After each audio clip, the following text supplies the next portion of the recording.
அன்புள்ளம் கொண்ட சிம்மராசி அன்பர்கள் அனைவருக்கும் எனது பணிவான வணக்கங்கள். சிம்மராசின்றது காலபுருஷ தத்துவத்தில் 5வது வீடாக இருக்கு. இந்த ராசிக்கு அதிபதி சூரியன். இந்த ராசியில் இருக்கக்கூடிய நட்சத்திரங்கள் மகம், பூரம், உத்திரம், 1ஆம் பாதம் இதெல்லாம் அதில் இருக்கு.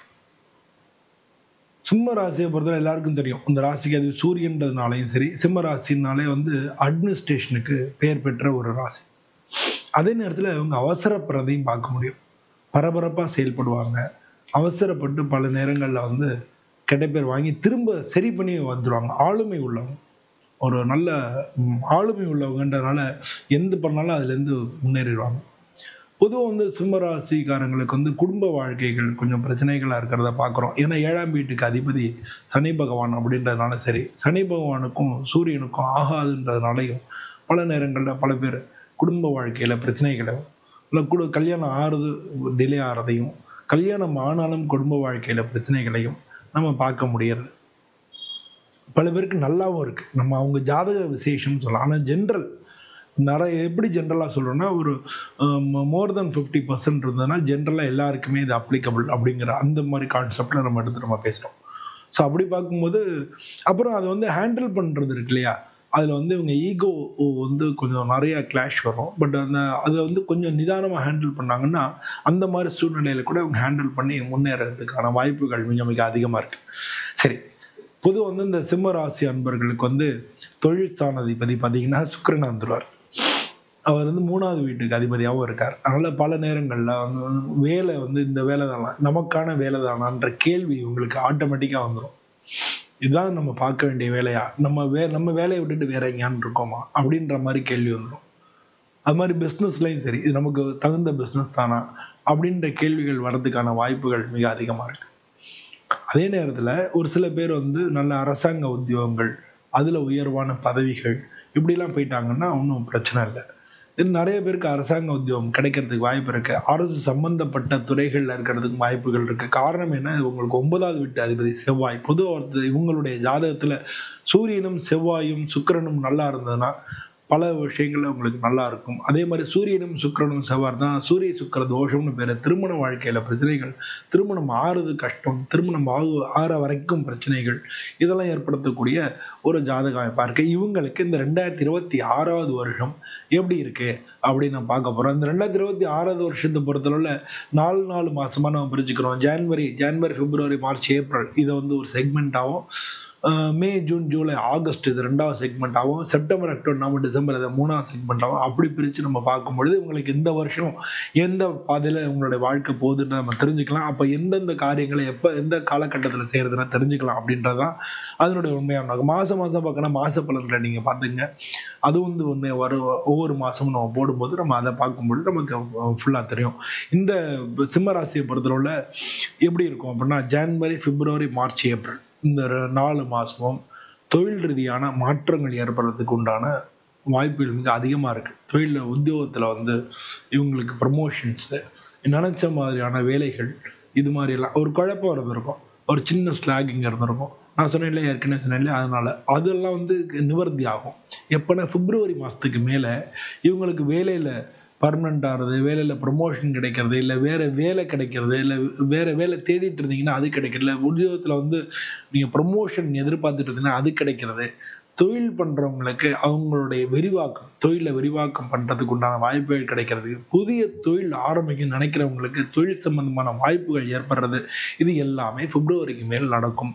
இது வரைக்கும் அவங்களுக்கு தள்ளி போயிட்டு இருந்த எல்லாமே முடிவு தெரியாமல் நடக்கும்னு திடீர்னு நடக்காது நம்ம நினைப்போம். திடீர்னு நல்ல பாசிட்டிவான ஒரு செய்தி வரும். சரி நடக்கும்னு முயற்சி பண்ணுவோம், திரும்ப டிலே ஆகும். இது மாதிரி நடந்துகிட்டு இருந்தது இப்போ பிப்ரவரி மாதத்துக்கு மேலே எல்லாமே கைக்கூடி வந்துடும். அதை பற்றி அவங்க கவலைப்பட வேண்டிய அவசியம் இல்லை. இதுக்கு அடுத்து வரக்கூடிய அதில் இதுக்கு அடுத்து வரக்கூடிய பிப்ரவரி மாதத்துக்கு மேலே பிப்ரவரி, மார்ச், ஏப்ரல், மே இந்த 4 மாதத்துக்குள்ளே அதெல்லாம் நடந்துடும்.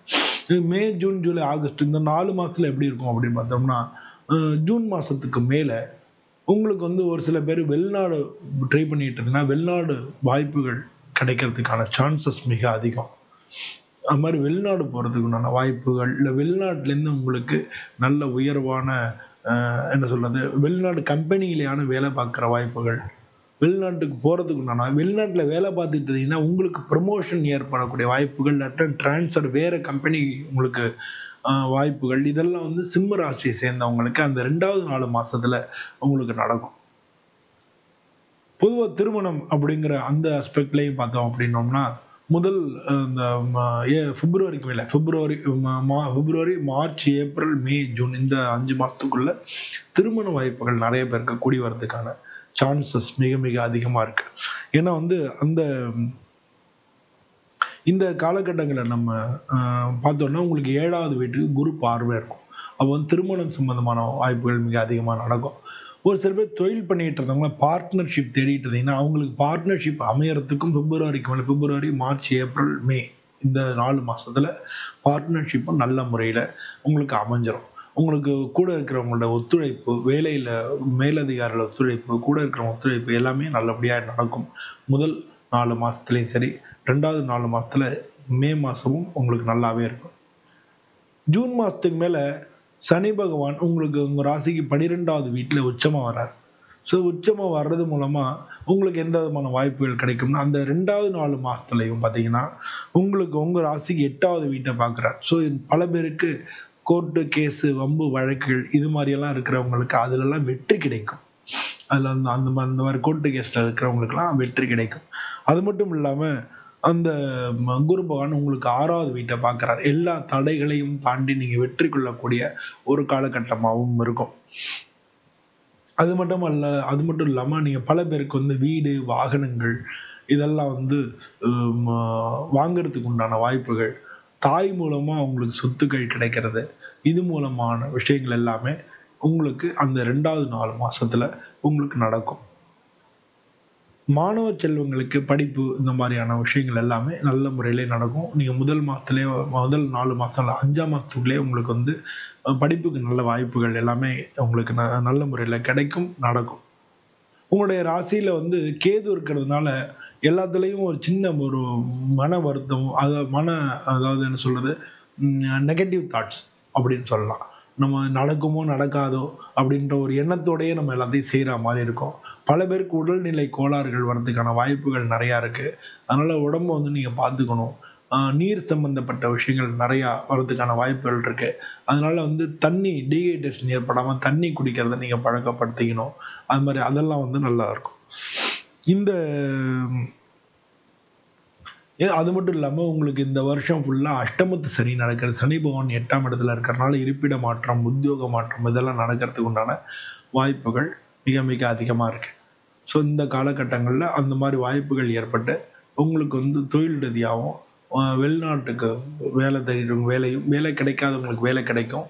வெளிநாடு முயற்சி பண்ணவங்க வெளிநாடு வாய்ப்புகள் கிடைக்கும். உத்தியோகத்தில் ப்ரமோஷன்ஸ் கிடைக்கும்.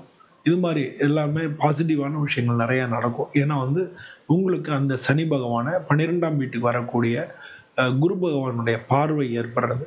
ஸோ இந்த குருவோட பார்வை இருக்கிறதுனால அஷ்டமத்து சனியோடைய கடுமைகள் குறைஞ்சு உங்களுக்கு காரிய தடைகள் எல்லாமே டக்கு டக்குன்னு நடக்கும். அது வந்து உங்களுக்கு பாசிட்டிவாகவே இருக்கும். ஸோ அதனால ஏன்னா குரு பகவானோட வீட்டில் தான் சனி பகவான் இருக்கார். அதனால் தன்னுடைய சொந்த வீட்டையே குரு பகவான் அங்கே இருக்கக்கூடிய சனி பகவானை பார்க்கறதுனால சனி பகவானுக்கு மேலே குரு பகவான் தான் வெயிட்டாக இருக்கார். ஏன்னா குரு வந்து உச்ச குருவாக இருக்கார். ஸோ உச்ச குருவோட பார்வை விழுறதுனால உங்களுக்கு பல வகைகளில் வெற்றியும், பாக்யஸ்தானம் சொல்லக்கூடிய 8ஆம் இடம், மறைவு ஸ்தானம் சொல்லக்கூடிய 8ஆம் இடத்துல இருக்கக்கூடிய அஷ்டமத்து சனி அவருனால ஏற்படக்கூடிய தடைகள் எல்லாமே வந்து உங்களுக்கு நீங்கும். அது மூலமாக உங்களுக்கு நல்ல வாய்ப்புகள் கிடைக்கும் அப்படின்றத நம்ம புரிஞ்சுக்க முடியும். இந்த ராசிக்கு அதுக்கு அடுத்து வரக்கூடிய 4 மாதம், அதாவது செப்டம்பர், அக்டோபர், நவம்பர், டிசம்பர் இந்த 4 மாதத்தில் குரு பகவான் ஜென்ம குருவாக வராரு. உங்களுடைய ராசிக்கே வராரு. அது 10ஆம் மாதம் வராரு. 10, 11, 12 இந்த 3 மாதமும் உங்கள் ராசியில் தான் இருக்கார். ஏற்கனவே உங்கள் ராசியில் கேது இருக்குது, 7ல் ராகு இருக்குது. ஸோ அதோட சேர்ந்து குரு பகவான் வர்றதுனால அவர் 5, 7, 9 இந்த இடங்களை பார்க்குறாரு. அவருடைய பார்வைகள் எப்படி இருந்தாலுமே ஜென்ம குருன்றது பொதுவாக அந்த அளவுக்கு நல்லது பண்ணுறதில்லை. அதனால் உடல்நிலை கோளாறுகளும் மனநிலையில் பிரச்சனைகளும் ஏற்படுறதுக்கு உண்டான வாய்ப்புகள் மிக மிக அதிகமாக இருக்குது. உங்களுடைய தசாபுத்திகளும் இதில் நிறைய ரோல் ப்ளே பண்ணும். உங்களுடைய தசாபதிகள் பொதுவாக அந்த சிம்ம ராசியில் பிறந்தவங்களுக்கு, ஏன்னா ராகு திசை நடக்கிறதுக்கான வாய்ப்புகள் மிக அதிகமாக இருக்குது.